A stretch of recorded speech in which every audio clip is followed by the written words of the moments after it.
दिल थाम कर बैठिएगा दोस्तों, क्योंकि आज हम बात करेंगे एक ऐसे अनोखे और रहस्यमयी मंदिर के बारे में जिसके निर्माण में ही दफन है एक ऐसी कहानी जो आपकी रूह कँपा देगी। जी हाँ, हम बात कर रहे उड़ीसा के पुरी जिले से लगभग 35 किलोमीटर दूर चंद्रभागा नदी के तट पर स्थित कोणार्क सूर्य मंदिर के बारे में। कहते हैं कि यह मंदिर करीबन 123 सालों से बंद पड़ा हुआ है। आखिर इसके बंद होने के पीछे की कहानी क्या है और ऐसी भी क्या वजह रही होगी जो इस मंदिर को बिना किसी पूजा अर्चना के यूं ही अचानक बंद करना पड़ा। कोणार्क मंदिर अपने अंदर कई रहस्यों को समेटे हुए है, लेकिन सबसे ज्यादा चौंकाने वाली बात है इस मंदिर में स्थापित भगवान सूर्यदेव की मूर्ति के बारे में। बताते हैं कि भारत में ही नहीं बल्कि पूरे विश्व में कोणार्क ही एकलौता ऐसा मंदिर है जिसकी मूर्ति हवा में झूलती रहती थी। अब आप में से कुछ लोग इसे चमत्कार से जोड़ रहे होंगे, जबकि इस मूर्ति की कहानी विज्ञान की ओर इशारा करती है। कोणार्क मंदिर की मूर्ति हवा में इसलिए तैरती थी क्योंकि इस मंदिर के शिखर पर करीबन 50 टन का चुंबक लगा हुआ था। लेकिन रहस्य इस बात में छुपा हुआ है कि इतना भारी चुंबक आखिर गया कहाँ? आखिर इसके पीछे की कहानी क्या है?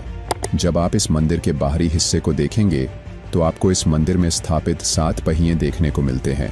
सबसे चौंकाने वाली बात यह है कि इस मंदिर के पहिए, जो सूर्य और चंद्रमा की गति से संचालित होते थे, एक प्राचीन समय यंत्र की तरह काम करते हैं और आज भी सटीक समय दिखाते हैं।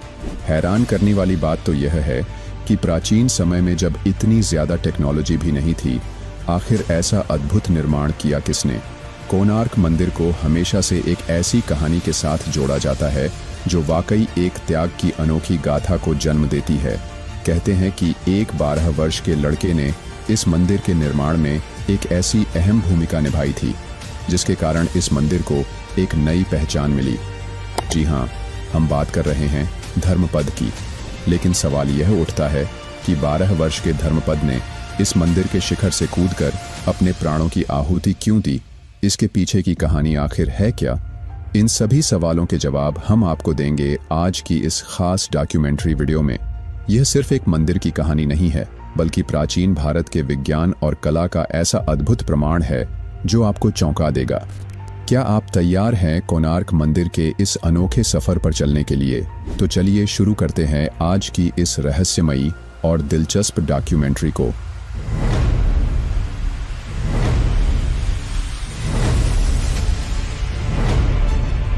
दोस्तों, कोणार्क मंदिर के इन तमाम रहस्यों को जानने से पहले आपको जानना होगा इस मंदिर के निर्माण के बारे में, जिसकी शुरुआत द्वापर युग की एक कथा से होती है। इस कथा में भगवान श्री कृष्ण और उनके पुत्र सांब की महत्वपूर्ण भूमिका है।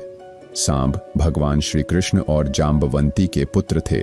वह अपनी अद्भुत सुंदरता और आकर्षक व्यक्तित्व के लिए प्रसिद्ध थे, लेकिन यही उनकी सबसे बड़ी कमजोरी भी बन गई।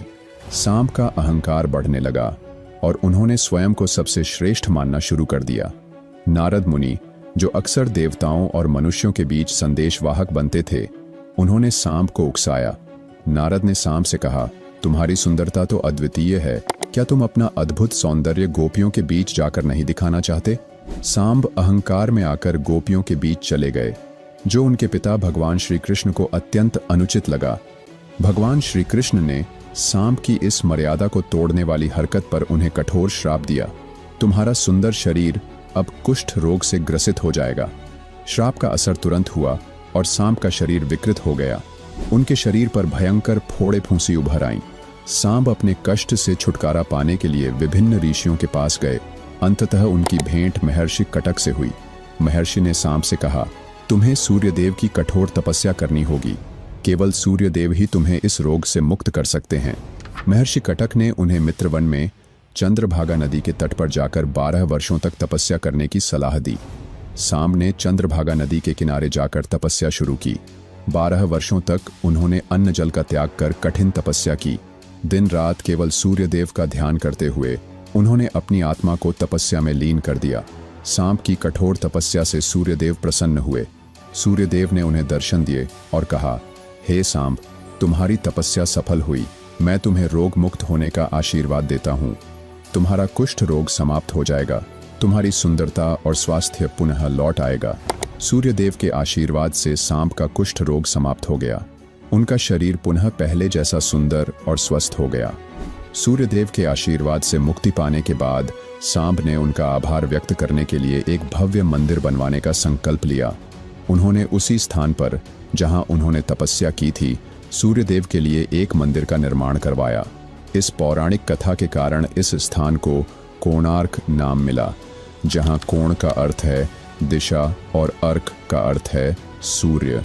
यह मंदिर इस तरह बनाया गया कि सूर्य की पहली किरण सीधे मंदिर के गर्भगृह पर पड़े। तो यह थी दोस्तों इस मंदिर के निर्माण की कथा। लेकिन सवाल यह उठता है कि आज हम जो कोणार्क मंदिर देखते हैं, क्या वह भगवान श्री कृष्ण के पुत्र सांब द्वारा बनवाया गया सूर्य मंदिर है? नहीं दोस्तों, इतिहासकारों के अनुसार यह जो मंदिर आज हम देखते हैं वह चौथी बार निर्मित हुआ है।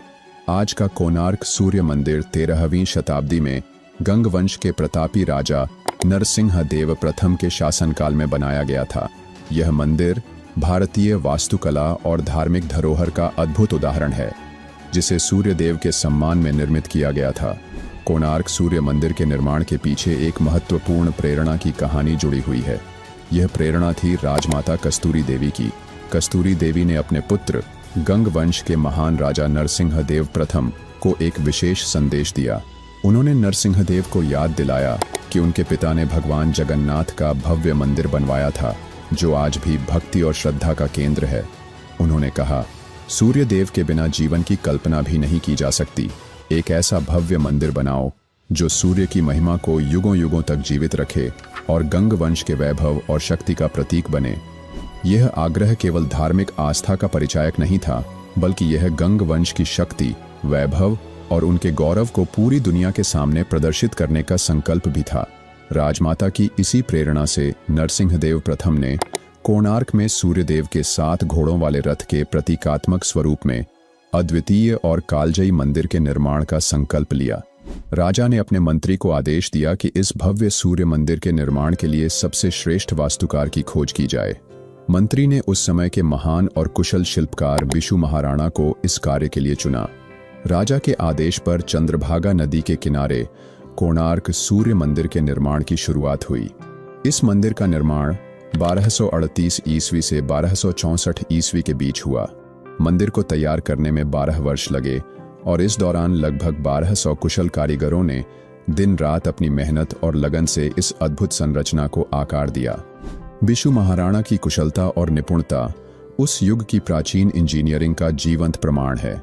उन्होंने अपनी टीम के साथ मिलकर मंदिर को बलुआ पत्थरों से तैयार किया। विशेष बात यह है कि इन पत्थरों को जोड़ने के लिए लॉक प्लेट्स यानी आयरन क्लैंप्स का इस्तेमाल किया गया, जिसे आज हम आधुनिक आयरन लॉक सिस्टम कह सकते हैं। यह तकनीक उस समय के उन्नत इंजीनियरिंग ज्ञान को दर्शाती है और यह साबित करती है कि हमारे पूर्वज तकनीकी रूप से कितने सक्षम और उन्नत थे। मंदिर निर्माण के अंतिम चरण में जब शिखर पर कलश स्थापित करने की बारी आई, तो कारीगरों के कई प्रयास असफल रहे। यह देख राजा नरसिंहदेव क्रोधित हो गए और उन्होंने आदेश दिया कि यदि सूर्योदय से पहले शिखर पर कलश स्थापित नहीं हुआ तो सभी कारीगरों को मृत्युदंड दिया जाएगा। यह सुनते ही निर्माण स्थल पर भय और निराशा का माहौल छा गया। मुख्य शिल्पकार बिशु महाराणा के कंधों पर भारी संकट था। उसी समय उनका 12 वर्षीय पुत्र धर्मपद वहां पहुंच गया। धर्मपद, जिसने जन्म के बाद से अपने पिता को कभी नहीं देखा था, मां की अनुमति लेकर यहां आया था। जब उसने देखा कि सभी कारीगर संकट में हैं और उसके पिता चिंता में डूबे हैं, तो उसने पूछा, पिताजी, मैं इस समस्या का हल कर सकता हूं, क्या आप मुझे अनुमति देंगे? बालक धर्मपद धीरे धीरे मंदिर के शिखर पर चढ़ा। अपनी कुशलता और गणना से उसने कलश को पूरी निपुणता के साथ स्थापित कर दिया। वह कार्य जिसे अनुभवी शिल्पकार 12 वर्षों में नहीं कर पाए, धर्मपद ने कुछ घंटों में कर दिखाया। लेकिन यह सफलता धर्मपद के लिए चिंता का विषय बन गई। उसे लगा कि जब राजा को यह पता चलेगा कि यह काम एक 12 वर्षीय बालक ने किया है, तो बाकी कारीगरों को अयोग्य समझकर उन्हें दंडित किया जाएगा। अपने पिता और कारीगरों की जान बचाने के लिए धर्मपद ने मंदिर के शिखर से चंद्रभागा नदी में छलांग लगा दी और अपने प्राणों की आहुति दे दी। सुबह जब राजा ने मंदिर के शिखर पर कलश को स्थापित देखा और हवा में झूलती सूर्यदेव की मूर्ति को देखा, तो वह अत्यंत प्रसन्न हुए। उन्होंने मंदिर की प्राण प्रतिष्ठा के लिए माघ शुक्ल सप्तमी का दिन तय किया। लेकिन जैसे ही मंदिर की प्राण प्रतिष्ठा संपन्न हुई, कुछ रहस्यमयी घटनाएं होने लगीं। सबसे पहले मंदिर के शिखर की एक विशाल मूर्ति नीचे गिर गई। फिर मंदिर के पत्थर खुद ब खुद हिलने लगे। जब नरसिंहदेव को ज्ञात हुआ कि इस मंदिर के निर्माण का अंतिम दिन एक 12 वर्षीय बालक के बलिदान से जुड़ा था, तो उन्होंने इसे अशुभ मानते हुए मंदिर में पूजा अर्चना को रोक दिया। वर्षों तक यह भव्य मंदिर वीरान पड़ा रहा और धीरे धीरे इसके आसपास घने जंगल उग आए। कोणार्क सूर्य मंदिर के दरवाजे पिछले 123 वर्षों से बंद हैं, पर सवाल उठता है कि आखिर इन दरवाजों को बंद किसने किया और क्यों किया। साल था 1903, जब भारत पर अंग्रेजों का शासन था। उस समय बंगाल के lieutenant governor Andrew Henderson Leith Fraser ने मंदिर की स्थिति को देखकर महसूस किया कि यह भव्य संरचना जल्द ही पूरी तरह ढह सकती है। इसे बचाने के लिए उन्होंने एक अनोखा कदम उठाया। मंदिर के गर्भगृह को रेत से भरवा दिया और इसके सभी दरवाजों को बंद करवा दिया। गवर्नर का तर्क था कि रेत मंदिर के अंदरूनी हिस्से का भार संभाल लेगी, जिससे यह संरचना सुरक्षित रहेगी। उस समय यह कदम सही समझा गया, क्योंकि तकनीकी साधन बहुत सीमित थे। हालांकि यह फैसला कितना सही था, यह आज भी एक बहस का विषय है, लेकिन इतिहास में तो अंग्रेजों के लिए तारीफ ही लिखी गई। अब सवाल यह उठता है कि देश की आज़ादी के बाद भी क्या किसी ने इस मंदिर के दरवाजों को खोलने की कोशिश नहीं की? इतने सालों में आधुनिक तकनीक के होते हुए भी क्यों कोई इस गर्भगृह में प्रवेश नहीं कर सका? लेकिन साल 2022 में आखिरकार आर्कियोलॉजिकल सर्वे ऑफ इंडिया द्वारा एक योजना बनाई गई। इस प्राचीन मंदिर के नवीनीकरण और इसके अंदर से रेत हटाने का काम शुरू किया गया। उम्मीद है कि जल्द ही भारत सरकार इस रेत को पूरी तरह निकालने और मंदिर के दरवाजों को हमेशा के लिए खोलने का काम पूरा करेगी। लेकिन फिलहाल जब आप इस मंदिर के दर्शन करने जाते हैं, तो आप केवल इसके बाहरी भाग की अद्भुत वास्तुकला और खूबसूरती को देख सकते हैं। गर्भगृह अभी भी आम जनता के लिए बंद है। कोणार्क सूर्य मंदिर अपनी भव्य वास्तुकला और उन्नत तकनीकों के लिए प्रसिद्ध है। इसका 52 टन का विशाल चुंबक पूरी संरचना को संतुलित रखता था और गर्भगृह में अष्टधातु की सूर्यदेव की मूर्ति हवा में तैरती प्रतीत होती थी। मंदिर के विशाल पहिए सूर्य घड़ी के रूप में कार्य करते हैं और सटीक समय बताते हैं। निर्माण सूर्य की गति के अनुरूप किया गया था, जिससे पहली किरण गर्भगृह में स्थित प्रतिमा पर पड़ती थी। बलुआ पत्थर और ग्रेनाइट से निर्मित यह मंदिर प्राकृतिक आपदाओं के विरुद्ध मजबूत था। मंदिर के शिखर पर लगे शक्तिशाली चुंबक और लोहे की प्लेटों ने इसे स्थिर बनाए रखा।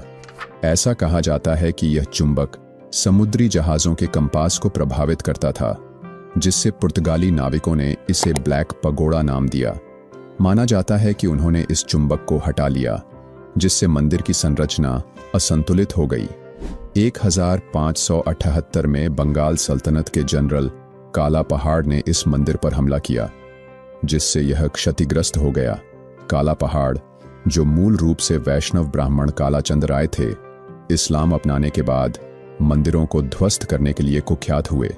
मदाला पंजी ग्रंथ के अनुसार जब काला पहाड़ मंदिर में गया, तो उसने सूर्यदेव की मूर्ति को हवा में तैरते देखा और फिर अपनी सेना के साथ हमला कर दिया। उसने मंदिर के शीर्ष पर लगे 52 टन के चुंबक को हटाया, जिससे यह भव्य संरचना ढह गई। 1568 में ओडिशा मुस्लिम शासन के अधीन आ गया और हिंदू मंदिरों को तोड़ने के प्रयास किए गए। पुजारियों ने सूर्यदेव की मूर्ति छिपा दी, जिसे बाद में पुरी के इंद्र मंदिर में स्थापित किया गया। कुछ का मानना है कि यह मूर्ति अब दिल्ली के राष्ट्रीय संग्रहालय में है। चीनी विद्वान त्सांग ने 7वीं सदी में कोणार्क को विभिन्न धर्मों का संगम बताया, जबकि ग्रीक भूगोलवेत्ता टॉलेमी ने इसे कन्नाग नामक प्रमुख बंदरगाह के रूप में वर्णित किया। भारतीय ग्रंथों में इसे कायना पारा कहा गया है। 184 के केंड ताम्रपत्र शिलालेख बताते हैं कि मंदिर पूर्ण हुआ था और एक प्रमुख पूजा स्थल था। अकबर के दरबारी इतिहासकार अबुल फजल ने 1580 में कोणार्क का उल्लेख किया, लेकिन मंदिर की खस्ताहाल स्थिति का जिक्र नहीं किया, जिससे स्पष्ट होता है कि उस समय यह ठीक अवस्था में था। थॉमस डोनाल्डसन के शोध के अनुसार 16वीं शताब्दी के अंत और 17वीं शताब्दी की शुरुआत में मंदिर को मुख्य क्षति हुई। 18वीं शताब्दी में अरुणा स्तंभ को हटाकर पुरी के जगन्नाथ मंदिर में स्थापित किया गया, जो कोणार्क और पुरी के ऐतिहासिक संबंध का प्रतीक है। पुराने मंदिर केवल आस्था के लिए नहीं बल्कि ज्ञान के केंद्र के रूप में बनाए गए थे। कोणार्क एक इंसाइक्लोपीडिया, म्यूजियम या विश्वविद्यालय के समान था, जहां हर धर्म के लोग सीखने आते थे। इसे केवल हिंदू मंदिर कहना उचित नहीं होगा।